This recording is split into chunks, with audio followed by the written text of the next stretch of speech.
우리 하나님 말씀 보겠습니다. 창세기 17장 말씀입니다. 창세기 17장 1절부터 8절까지의 말씀 보겠습니다.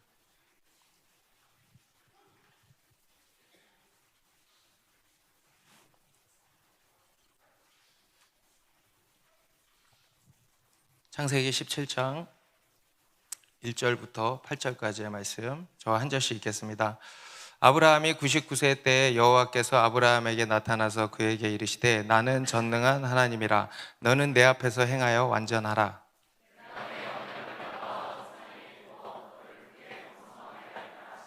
아브라함이 엎드렸더니 하나님이 또 그에게 말씀하여 이르시되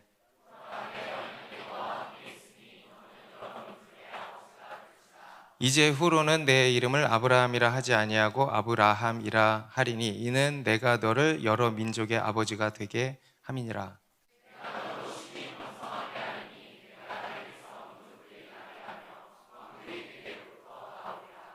내가 내 언약을 나와 너 및 내 대대 후손 사이에 세워서 영원한 언약을 삼고 너와 내 후손의 하나님이 되리라.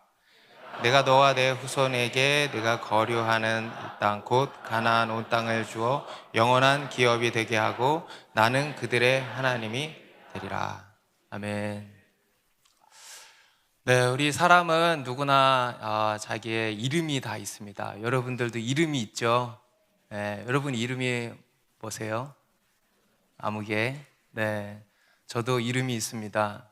네, 그리고 그 이름 안에 이런저런 나름의 의미들이 담겨 있죠. 저는 도읍도의 제주기의 공훈, 그래서 도읍에서 제주를 부려서 공을 세워라 라고 하는 굉장히 거창한 의미가 담겨 있다고 합니다. 우리 크리스천들 중에는 어떤 사람들은 성경 속 이름으로 자신의 이름을 바꾸기도 하고 또 자녀의 이름을 짓는 사람들도 많이 있습니다. 우리 교회에도 이미 많이 생겼죠. 요즘에 부모님들이 걱정, 좀 고민을 하시는 게 웬만한 이름이 다 있다 보니까 그렇다고 아브라함이라고 하기에는 너무 부담이 되고 다윗이라고 하기에 너무 부담이 되고 바울이라고 하기에 더더욱 부담이 되고 좀 적당한 걸 찾자니 지금 해먹어가지고 고민이 된다고 막 이런 이야기를 하더라고요. 우리 갈렙이부터 해가지고 여호수아의 호수, 다니엘, 또 요엘이 동생은 요나입니까? 맞아요? 제가 그렇게 들었던 것 같은데 또 뭐가 있죠? 또 요셉, 큰 요셉이 있죠? 다니엘은 여럿이 있고 그리고 우리 얼마 전에는 마리아 집사님도 계명을 하시고 아마 다들 그 이름처럼 살기를 바라는 마음에 그렇게 이름을 지으신 것이라 생각합니다. 우리 성경에도 보면은 수많은 이제 이름들이 나옵니다. 그리고 그 이름마다 다들 특별한 의미가 담겨 있습니다.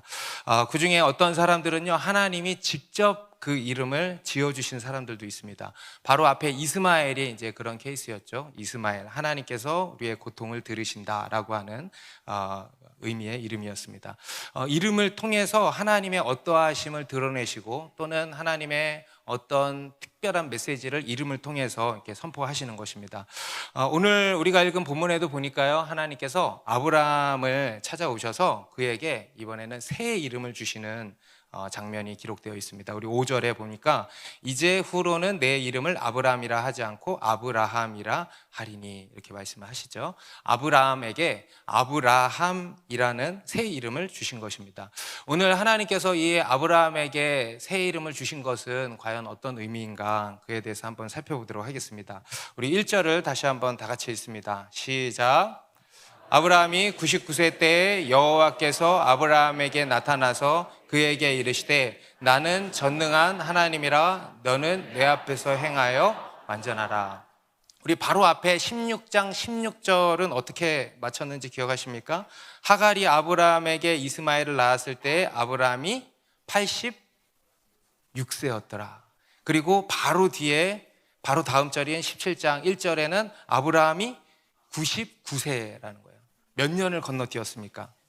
약 13년의 시간을 건너뛴 것입니다. 우리가 영화나 어떤 드라마 같은 데 보면 갑자기 10년 뒤 요새는 안 그러나요? 옛날엔 그랬어요. 10년 뒤, 15년 뒤 하면서 미래로 훌쩍 넘어가는 장면이 있잖아요. 그런 것처럼 이 아브라함의 인생도 13년이라는 시간을 훌쩍 뛰어넘은 것입니다. 성경은 그 아브라함의 13년의 시간에 대해서 침묵하고 있는 것입니다. 아마도 이 성경에 기록될 만한 어떤 특별한 일이 이제 없었던 것 같습니다. 앞에서처럼 하나님이 아브라함을 찾아오셨다거나 아니면 엘라만 그돌라오메를 때려 부수는 이런 기적적인 사건이 있었거나 했던 것이 아니었던 것이죠. 다시 말해서 성경이 아브라함의 13년에서 침묵한다는 것은 누가 침묵하신다는 것입니까? 하나님께서 그의 인생에 오랜 시간 침묵하셨다라는 것입니다. 우리 이 신앙에 있어서 또 한 가지 난제가 바로 이것입니다. 바로 하나님의 침묵입니다.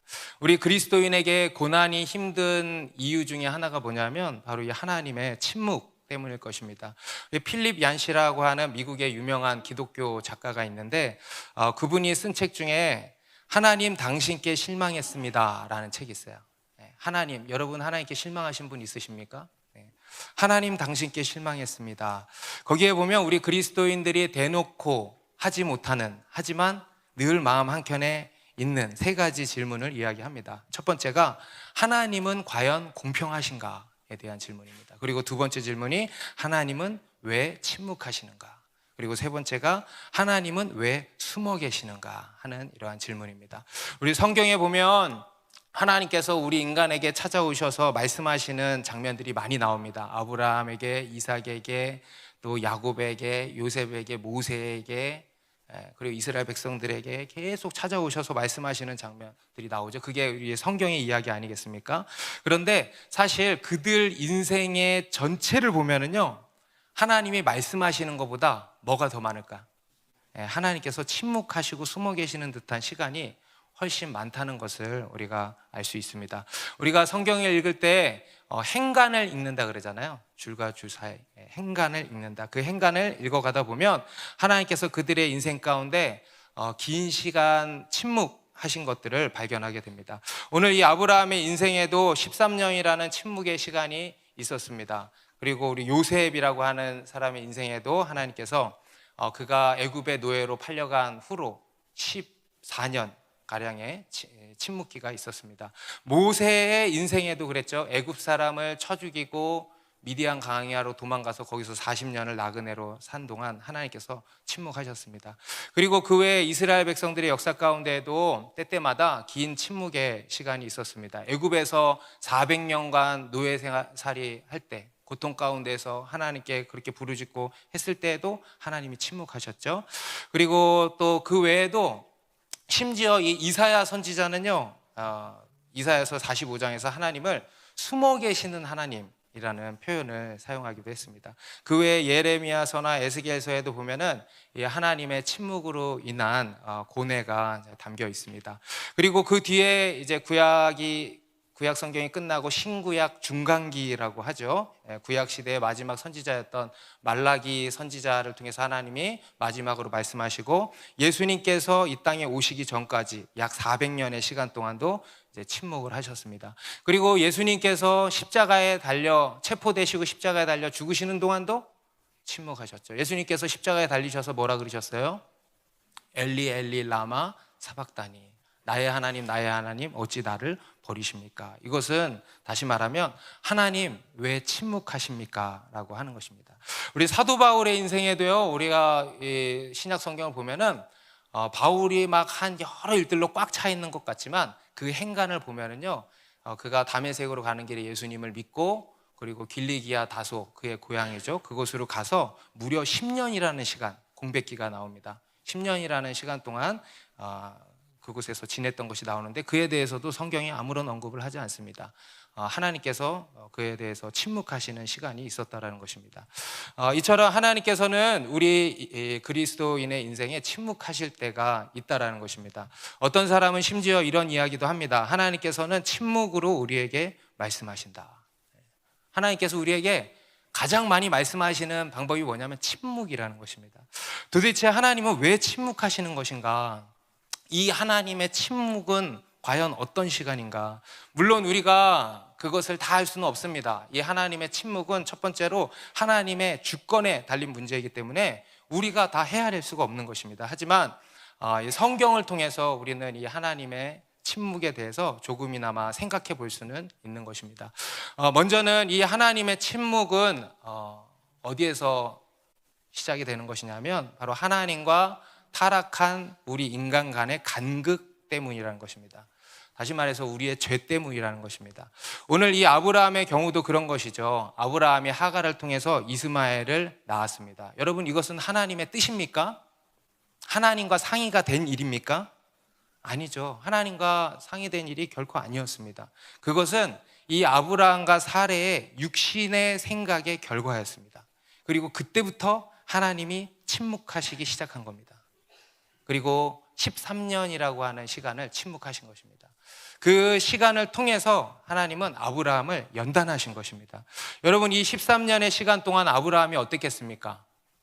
그리고 13년 뒤에 하나님께서 아브라함에게 찾아오셨을 때 그의 마음이 어땠겠습니까? 저는 아브라함에게 이 13년의 시간은 그의 육신이 죽는 시간이었다고 생각을 합니다. 아브라함 인생에 있어서 이 하나님의 침묵은 그의 육신의 생각이 죽는 시간이었다는 것입니다. 그는 앞에서 인간적인 방법으로 하나님의 계획을 이루려고 했었죠. 내 힘, 내 의로 하나님의 일을 이루고자 했던 것입니다. 곧 그의 자아가 여전히 살아있었다는 거예요. 그런데 이 침묵의 시간 동안 그의 육신의 생각이 죽은 것입니다. 그의 모든 인간적인 것들이 다 죽은 거예요. 우리 요셉의 14년의 시간도 그랬을 것입니다. 요셉의 모든 인간적인 것들이 다 죽는 시간이에요. 모세의 40년도 뭐예요? 모세가 자기 발에 신을 벗는데 40년이 걸린 거예요. 그가 철저히 죽는 시간이었습니다. 이스라엘 백성들이 광야에서 40년을 돌았어요. 그 시간도 마찬가지. 그들이 철저히 죽는 시간이었습니다. 그리고 그 끝에 하나님께서 일어나신 거죠. 놀라운 능력으로 다시 일어나시는 것입니다. 하나님께서는 침묵의 시간을 통해서 우리를 연단하십니다. 우리의 육이 죽고 영이 사는 시간으로 사용하시는 것입니다. 아멘입니까? 그리고 두 번째로 우리가 하나님의 침묵에 대해서 기억해야 할 것이 뭐냐면 이 하나님의 침묵은 결코 약하지 않다는 것입니다. 우리는 많은 경우 이 하나님의 침묵에 대해서 하나님의 무능, 하나님의 실수 또는 하나님의 실패로 결론을 내리려고 할 때가 많습니다. 하지만 이 하나님의 침묵은 결코 약하지 않다는 것입니다. 여러분, 우리 하나님께서는 침묵 속에서도 일하십니다. 우리 하나님은 침묵으로 일하십니다. 침묵 중에 섭리하십니다. 침묵 중에 간섭하시는 분이십니다. 침묵 중에도 우리 하나님의 역사는 도도하게 흘러가는 것입니다. 오늘 본문에서도 보여주는 것이 그것입니다. 아브라함은 이 하나님과의 약속을 잊어버렸습니다. 그런데 우리 하나님께서는 결코 잊지 않으셨다는 겁니다. 아브라함은 모든 것이 끝난 줄로 생각하고 마침표를 찍었습니다. 하지만 하나님은 이제 시작하시려고 일어나시는 거예요. 이제 슬슬 시계를 보시는 거예요. 이제 됐나? 아브라함은 이제 끝났다고 마침표를 찍는데 하나님은 이제 일어나시는 것입니다. 아브라함의 시간이 지나고 이제 하나님의 시간이 다가온 것입니다. 여러분, 지금 내 삶에 하나님이 침묵하고 계시는 것 같습니까? 하나님께서는 침묵 속에서도 여전히 일하고 계신다는 것을 기억하십시오. 하나님의 역사는 침묵 속에서도 도도하게 흘러가고 있다는 것을 기억하십시오. 그리고 낙심하지 마십시오. 믿음으로 이 하나님의 침묵을 통과하시기 바랍니다. 그 시간 동안 우리의 육이 죽고 영이 사는 줄로 믿습니다. 여러분, 이게 바로 우리의 믿음인 것입니다. 그럼 믿음은 침묵을 견디는 것입니다. 믿음은 뭐라고요? 침묵을 견디는 거예요. 믿음은 침묵 속에서 우리의 육이 죽는 것이 바로 믿음인 것입니다. 그리고 하나님께서 아브라함 인생에 긴 침묵의 시간을 허락하신 이제 또 한 이유가 있는데 바로 전능하신 하나님의 영광을 나타내시기 위함이었다라는 것입니다. 하나님께서 칠흑 같은 어둠 속에서 한 줄기 찬란한 빛으로 나타나신다는 것입니다.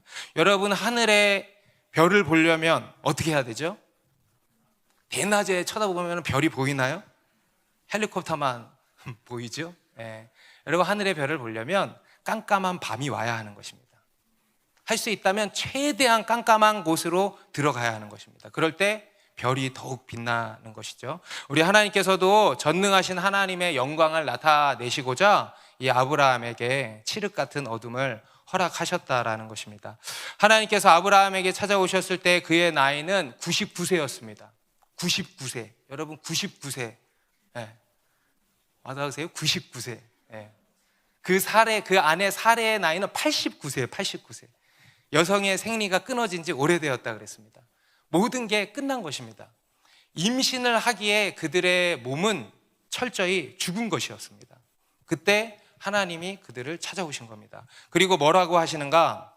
1절에 나는 전능한 하나님이라 너는 내 앞에서 행하여 완전하라.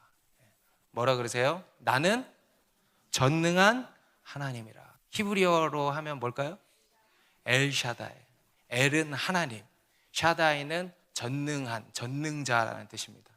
전능한 하나님, 엘샤다이. 할렐루야. 여러분, 우리 하나님은 어떤 분이세요? 전능한 하나님이세요. 성경은 우리 하나님에 대해서 전능하신 하나님으로 소개하고 있습니다. 능치 못할 일이 없으시다는 거예요. 천지 만물을 창조하셨고요, 다스리시고요, 역사의 주관자가 되시는 것입니다. 모든 것을 초월하시는 하나님, 그래서 기적의 하나님, 역전의 하나님이시라는 거예요. 여러분 지금 삶에 기가 막힌 웅덩이에 빠져 있습니까? 여러분 하나님이요 역전의 하나님이시라는 거예요. 아멘. 실수가 없으시다는 거예요. 실패가 없으시다는 거예요.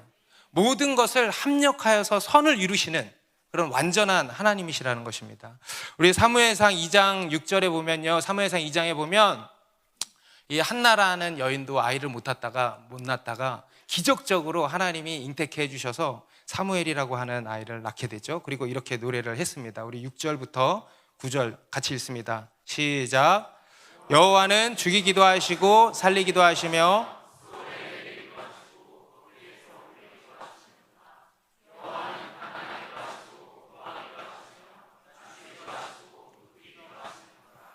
가난한 자를 진토에서 일으키시며 빈궁한 자를 거름더미에서 올리사 귀족들과 함께 하시며 영광의 자리를 차지하게 하시는도다.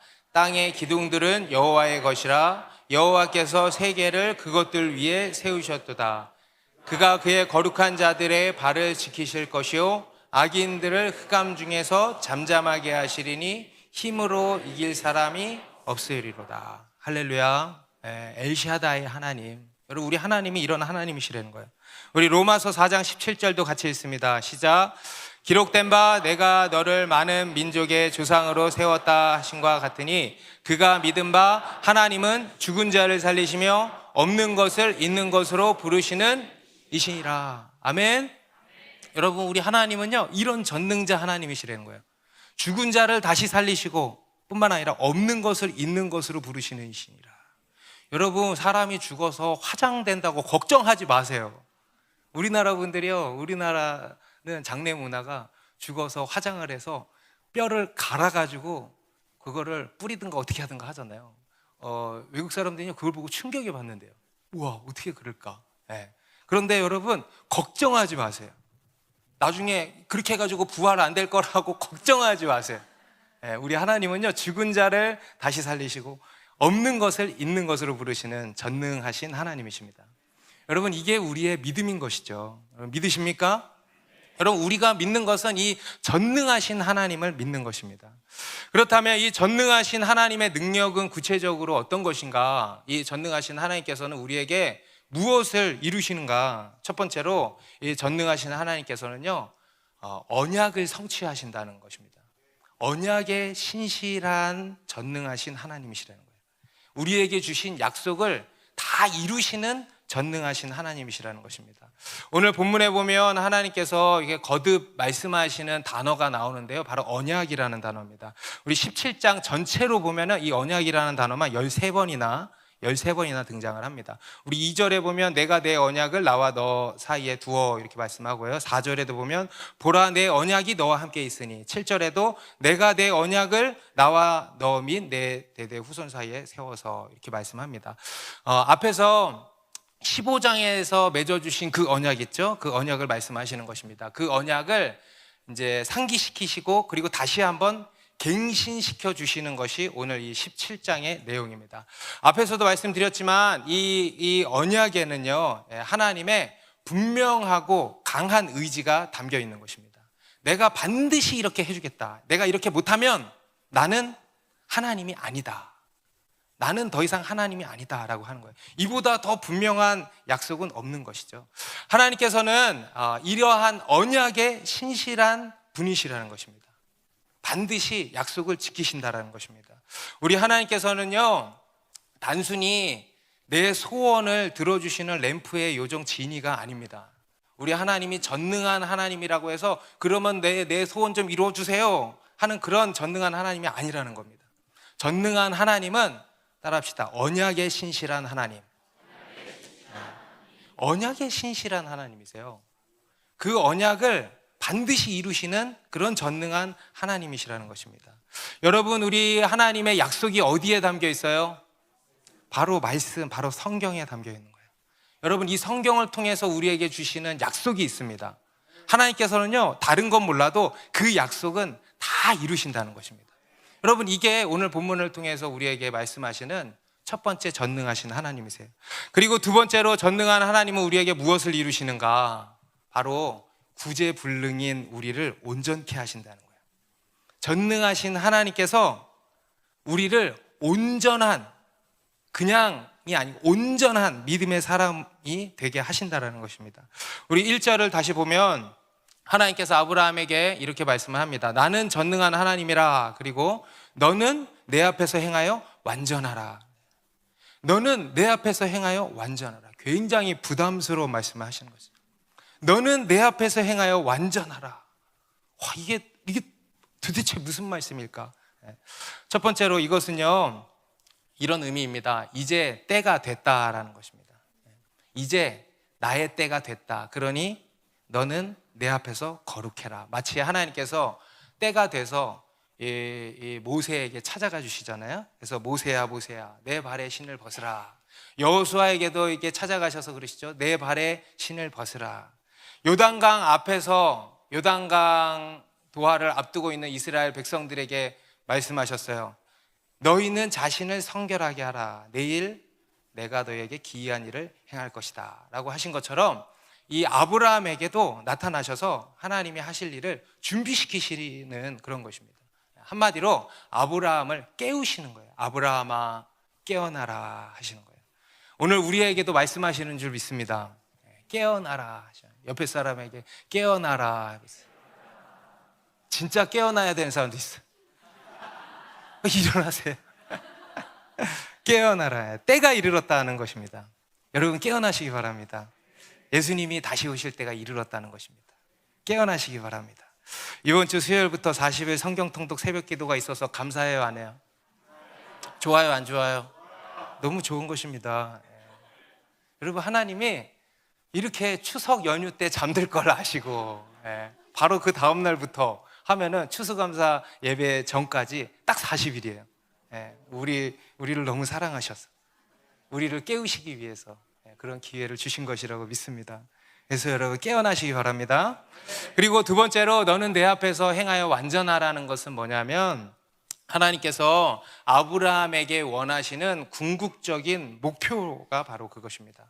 아브라함이 그런 사람이 되기를 원하신다는 거예요. 우리 세번역 성경에 보면요 이렇게 번역이 되어 있습니다. 나에게 순종하며 흠없이 살아라. 이것도 부담되죠. 이게 개역개정이 부담이 돼서 세번역을 봤더니 세번역도 부담돼. 나에게 순종하며 흠없이 살아라. 이게 아브라함을 향한 하나님의 목표였습니다. 하나님께 순종하며 흠없이 사는 사람이 되라는 거예요. 여러분 이거 가능한 일입니까? 아브라함이 하나님 앞에서 행하여 완전하게 되는 거 가능한 일입니까? 대답해 보세요. 그럼 불가능한 일입니까? 뭡니까? 가능한 일입니까? 불가능한 일입니까? 왜 대답을 못 하십니까? 여러분 우리로서는 불가능한 일이죠. 그렇죠? 그런데 하나님께는 가능한 일이라는 겁니다. 사람으로는 할 수 없으되 하나님으로서는 다 하실 수 있느니라. 아멘. 이것은 하나님의 명령이면서 동시에 하나님의 약속이고 또 동시에 하나님의 선포인 것입니다. 전능하신 하나님께서 우리로 하나님 앞에서 완전한 자가 되게 하신다라는 거예요. 믿으십니까? 오늘 이 하나님의 말씀은요, 아브라함의 인생의 목표이지 언약의 조건이 아니라는 것을 분명히 아셔야 됩니다. 여러분, 언약은 이미 체결되었습니다. 체결되었습니다. 하나님의 일방적인 은혜로 체결되었습니다. 이것은 언약을 받은 자에게 나타날 인생의 목표인 것입니다. 여러분, 우리 믿음에는요, 목표가 있다라는 겁니다. 우리의 믿음은 온전한 삶을 향하는 거예요. 하나님께 순종하며 흠 없이 사는 삶이 우리 믿음의 목표가 되는 것입니다. 아멘입니까? 이것이 하나님께서 아브라함을 부르신 목적이고 오늘날 저와 여러분을 부르신 목적인 겁니다. 우리 에베소서 1장 4절 5절도 이렇게 말씀하는데요, 같이 읽습니다. 시작. 곧 창세전에 그리스도 안에서 우리를 택하사 우리로 사랑 안에서 그 앞에 거룩하고 흠이 없게 하시려고 그 기쁘신 뜻대로 우리를 예정하사 예수 그리스도로 말미암아 자기의 아들들이 되게 하셨으니, 하나님께서 우리를 택하시고 예수 그리스도로 말미암아 우리를 구원하셨는데 그 목적이 뭐라 그래요? 그 앞에 거룩하고 흠이 없게 하시려고. 그게 목적이에요. 단순히 지옥 안 가고 천당 가게 하시려고가 아니고 우리로 그 앞에 거룩하고 흠이 없게 하시려고. 거룩하고 흠이 없는 온전한 자가 되게 하신다는 것입니다. 하나님께는요, 이게 더 중요한 일이었던 거예요. 여러분, 아브라함에게는 자녀를 가지고 자녀를 낳는 게 가장 중요한 이슈였겠지만 하나님께는 그보다 더 중요한 이슈가 이겁니다. 아브라함이 온전한 믿음의 사람이 되는 것입니다. 하나님께는 그것이 진짜 기적이고 하나님께는 그게 더 어려운 일이에요. 여러분, 하나님께서 아브라함에게 자녀를 주는 게 어렵겠어요? 아브라함을 믿음의 사람으로 만드는 게 어렵겠어요? 아브라함을 믿음의 사람으로 낳는 일이 훨씬 어려웠던 것입니다. 그래서 25년이라는 시간이 들어간 거예요. 25년 동안 하나님이 그냥 꼭 감춰두고 그냥 침묵만 하신 것이 아니고 이 침묵의 시간을 통해서 아브라함을 믿음의 사람으로, 아브라함이 믿음의 조상이 돼야 될 거 아닙니까? 그죠? 여러분이 하나님을 기다리는 게 아니고요, 하나님이 우리를 기다리시는 것입니다. 여러분, 우리가 그냥 하나님이 안 주시는 게 아니고 우리가 받을 준비가 안 돼서 안 주시는 거예요. 우리가 믿음의 사람으로 준비되어야 한다는 것입니다. 그러면 여러분, 그에 있어서 우리가 할 일은 무엇일까? 그에 있어서 우리가 할 일은 뭐겠습니까? 바로 믿는 거예요. 하나님이 우리를 바꾸신다라는 것을 믿는 거예요. 여러분, 우리는 오직 믿음입니다. 오직 믿음으로 변화되고요, 믿음으로 그런 사람이 되는 것입니다. 여러분, 우리 인간은 철저히 실패한 자들 아니겠습니까? 하나님 앞에서 완전할 수 있는 조금의 힘도 능력도 가능성도 없는 자들입니다. 철저히 망한 자들입니다. 그런 우리가 어떻게 그런 사람들이 될 수 있는가? 바로 하나님을 믿음으로, 하나님께서 하심을 믿는 거예요. 아멘입니까?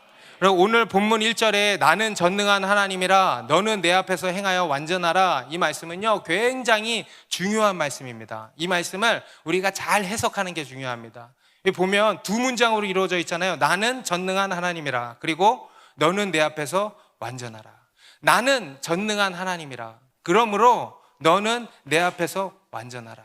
하나님께서 명령하시는 것이기도 하지만 이 안에는 무엇이 담겨 있냐면 우리가 하나님 앞에서 행하여 완전할 수 있는 근거와 힘이 어디에 있는가? 바로 전능한 하나님께 있다라는 거예요. 나는 전능한 하나님이라, 그러므로 너는 내 앞에서 행하여 완전할 수 있다.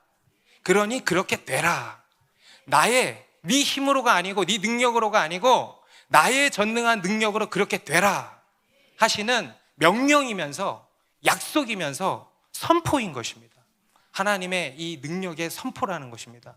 그렇기 때문에 여러분, 우리는 하나님을 믿기만 하면 되는 거예요.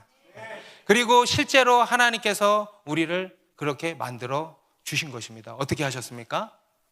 바로 예수 그리스도로 말미암아서 우리를 모든 죄와 허물과 연약하면서 건져내시고 우리를 온전케 하신 것입니다. 우리 히브리서 10장 14절의 말씀입니다. 그가 거룩하게 된 자들을 한 번의 제사로 영원히 온전하게 하셨느니라. 믿으십니까? 로마서 8장 30절도 같이 읽습니다. 시작. 또 미리 정하신 그들을 또한 부르시고 부르신 그들을 또한 의롭다 하시고 의롭다 하신 그들을 또한 영화롭게 하셨느니라. 여러분, 두 말씀 다 마지막 시제가 어떻게 끝나요? 미래형입니까? 과거 완료예요. 과거 완료. 온전하게 하셨느니라. 할렐루야. 의롭다 하시고 영화롭게 하셨느니라. 예수 그리스도로 말미암아서 우리를 온전하게 하셨다라는 거예요. 5절에도 보면 오늘 본문 5절 같이 읽습니다. 시작. 이제 후로는 내 이름을 아브라함이라 하지 아니하고 아브라함이라 하리니 이는 내가 너를 여러 민족의 아버지가 되게 함이라. 오늘 본문에 있어서 가장 중요한 장면이 바로 이겁니다. 굉장히 중요한 말씀입니다. 하나님께서 아브라함에게 새 이름을 주셨다는 거예요. 바로 아브라함이라고 하신다는 겁니다. 기존의 아브라함은요, 존귀한 아버지라는 뜻이에요. 여러분, 이것도 나쁘지 않죠? 그런데 아브라함은 뭐냐면 여러 무리의 아버지가 되는 거예요. 차원이 달라요. 차원이. 여러분, 자녀를 낳고 자녀가 나중에 돌이 지나고 말을 조금씩 하게 되면서 아빠 아빠 하면 기분이 어떻겠어? 굉장히 좋은 거예요. 그런데 한 사람만 나보고 아빠라고 하는 게 아니라 여러 민족이 아빠 국부가 되는 거예요. 국부가. 인생이요, 차원이 달라지는 거예요. 이 아브라함과 아브라함은 이게 발음은 되게 비슷한데 뜻은 이제 완전히 다른 거예요. 언어 유희라고 할 수 있겠습니다. 이것은요, 단순히 호칭만 바뀌는 것이 아닙니다. 단순히 그냥 계명만 하는 게 아니에요.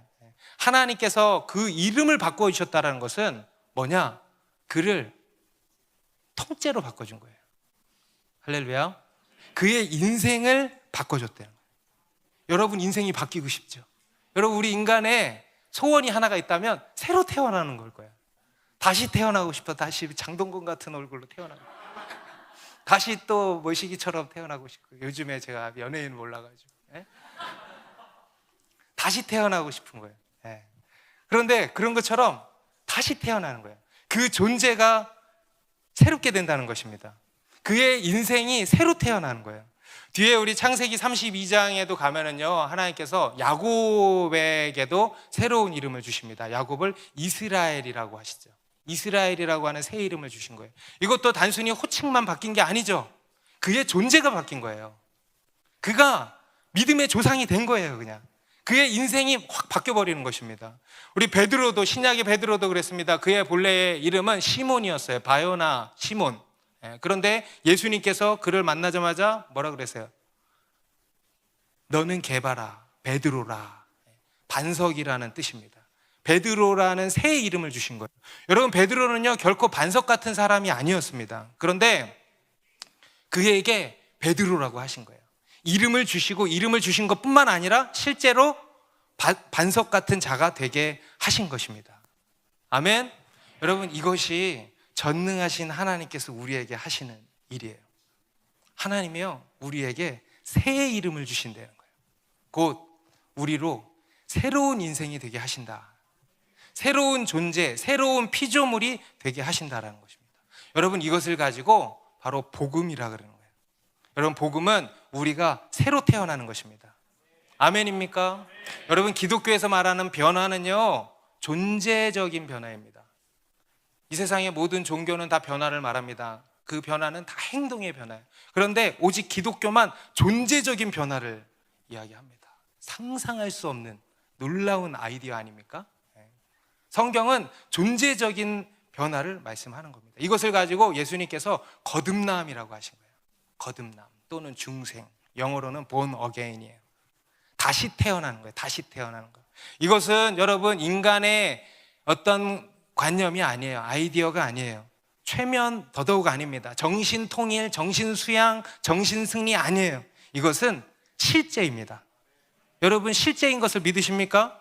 거듭남이 진짜 실제라는 것을 믿으십니까? 여러분, 거듭나셨습니까? 완전히 새롭게 다시 태어난 것을 믿으십니까? 이걸 믿는 것입니다. 고린도후서 5장 17절 같이 읽습니다. 시작. 그런즉 누구든지 그리스도 안에 있으면 새로운 피조물이라. 이전 것은 지나갔으니 보라 새 것이 되었도다. 할렐루야. 야, 정말 놀랍지 않습니까, 여러분? 복음은요, 예수 그리스도 안에서 새로 태어나는 거예요. 거듭나는 거. 새로운 존재, 새로운 피조물이 되는 것이다. 이전 것은 다 지나가고 이제 새 것이 되었다. 여러분에게 이러한 일이 일어나셨습니까? 그렇다면 여러분, 우리는 어떻게 살아야 되냐? 이전 것은 다 잊고 새 정체성을 가져야 하는 것입니다. 여러분, 이게 바로 우리의 믿음이에요. 여러분, 우리 그리스도인의 믿음은 정체성의 문제입니다. 어떤 정체성을 가질 것이냐라는 거예요. 우리에게 주신 새로운 정체성을 믿는 거예요. 그리고 그 믿음으로 사는 거예요. 그리고 그 믿음으로 우리가 변화되는 것입니다. 여러분, 내 모습이 여전히 실망스럽습니까? 변화가 더딘 것 같습니까? 그렇다 할지라도 하나님을 믿으십시오. 비록 내 모습이, 내 인생의 꼬라지가 이 모양 이 꼴일지라도 여러분, 그걸 보지 마시고 하나님을 믿으세요. 하나님이 하신다는 걸 믿으십시오. 아니, 하나님이 하셨습니다. 하나님께서 예수 그리스도 안에서 우리를 새롭게 하셨습니다. 나는 새 것이 되었다. 따라합시다. 나는 이미 새 것이 되었다. 이것을 믿으시기 바랍니다. 그래서 여러분, 우리는 이제 우리의 생각과 말이 달라져야 돼요. 우리가 무언가를 더 열심히 하고 더 열심히 기도하고 더 변화되려고 애쓰는 게 아니에요. 그거는 다른 종교나 하는 일입니다. 여러분, 우리가 이미 새롭게 되었음을 믿고 선포하는 거예요. 그래서 나는 아직도 멀었어, 이런 말 하는 거 아니에요. 나는 더 바뀌어야 돼, 이런 거 아니에요. 그게 아니고 나는 예수 그리스도 안에서 새 것이 되었어. 나는 예수 그리스도 안에서 이미 온전케 되었어. 나는 이미 하나님의 자녀가 되었어. 나는 이미 의로운 자야 라고 하는 것입니다. 여러분, 이게 바로 우리의 믿음인 것입니다. 우리 지난 여름에 단기 선교 다녀와서 이렇게 선교 보고 영상 이렇게 우리가 봤는데, 그 중에 카메룬 팀이었나요? 그 선교 보고 영상에서 한 형제가, 이모 형제가 오늘 왔는지 모르겠어요. 그런 고백을 했어요. 징하다. 징하다 그런 거예요. 뭐가 징하냐? 정말 안 바뀌는 내가 너무 징하다, 이런 이야기를 하는 것을 보셨을 거예요. 기억나시죠? 네. 그쵸. 그때 사람들이 그 얘기를 듣고 다 웃었어요. 왜 웃었을까? 맞는 얘기를 했기 때문에. 정말 징해요. 정말 징해요. 네. 그런데 그가 징한 것은 뭐냐면, 바뀌지 않는 게 징한 게 아니고 진리를 믿지 않는 게 징한 거예요. 진리를 받아들이지 않는 게 징한 거예요. 그는 이미 새 것이 된 거예요. 나는 더 바뀌어야 돼가 아니고 나는 이미 바뀐 거예요. 이미 그리스도 안에서 새 피조물이 된 거예요. 이미 온전한 자가 된 거예요. 그게 실제예요. 그것을 믿는 거예요. 그런데 그것을 믿지 않고 나는 이제 아직도 안 돼, 여전히 안 돼. 여러분, 이렇게 하면 될 날이 와, 안 와? 절대 안 와. 이미 이루어진 것을 우리가 믿는 것입니다. 얼마 전에도 우리 한 형제님을 만나서 이야기를 하는데, 그 형제님 만나면 무슨 이야기를 할까 고민을 이렇게 하다가 아무튼 만났어요. 그리고는 제가 던진 첫 마디가 이거였습니다. 너는 뭐가 그렇게 불만이야? 그냥 제 입에서 툭 튀어나왔어요. 생각한 게 아니라 그냥 앉자마자 툭 튀어나와요. 너는 뭐가 그렇게 불만이니? 그랬더니 그 형제님이 그러는 거예요. 자기가 제일 불만이래. 제가 가장 불만이에요. 도무지 안 바뀌는 내 모습이 지긋지긋하다는 거예요. 그래서 제가 그랬어요. 너 문제 없어. 너는 그냥 대박이야. 제가 내내 그 얘기해요. 너 인생은 이미 대박이야. 예수님 안에서 새 것이 되었으니까 이미 대박이야. 너는 망할래야 망할 수가 없어. 아무리 말아먹으려고 해도 말아먹을 수가 없는 인생이 네 인생이야. 그러면서 제가 한 가지 권면을 한 게, 앞으로 이렇게 입으로 선포하고 다니라 그랬어요. 그동안은 늘 나는 문제야, 나는 안 돼, 나는 더 열심히 해야 돼, 더 기도해야 돼, 더 웃고 다녀야 돼, 더 밝아져야 돼. 여러분, 그런다고 사람이 바뀝니까? 여러분, 그러면 바뀌겠습니까? 우리가 노력한다고 바뀌겠습니까?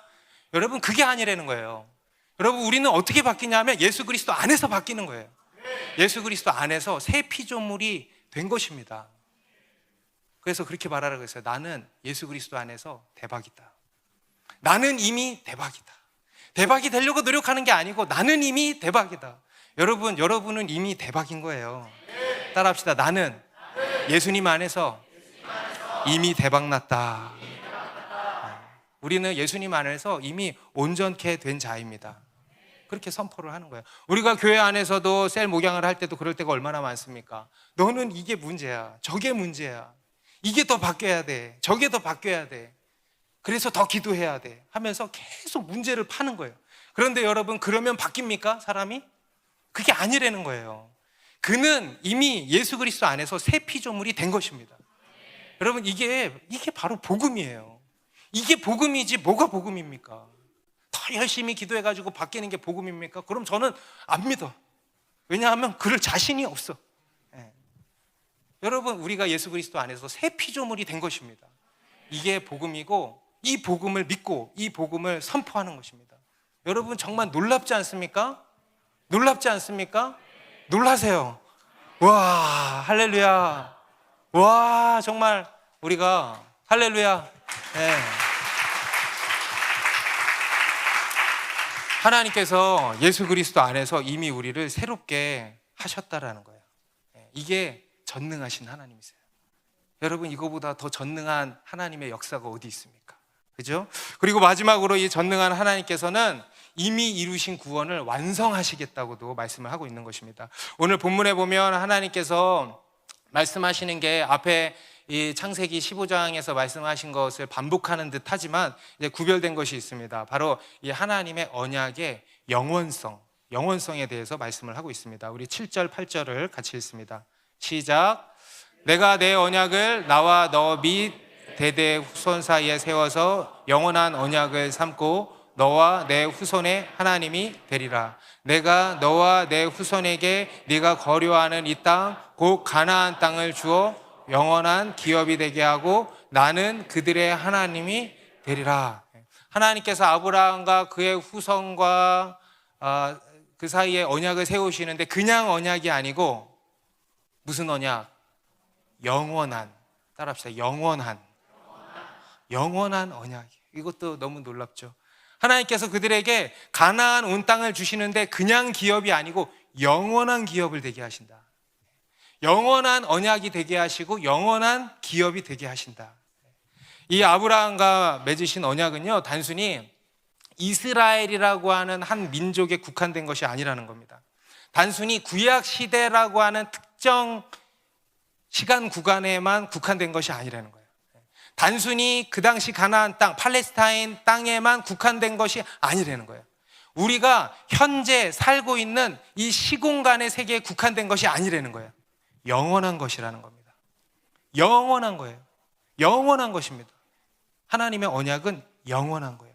하나님이 우리에게 주시는 땅은 영원한 거예요. 영원한 하나님의 나라에 대한 약속인 것입니다. 영원한 하나님의 백성, 영원한 하나님의 나라, 곧 천국에 대한 약속입니다. 여러분, 영원한 천국을 믿으십니까? 영원히 사는 것을 믿으십니까? 그 천국에서 영원한 복락을 누리게 되실 것을 믿으십니까?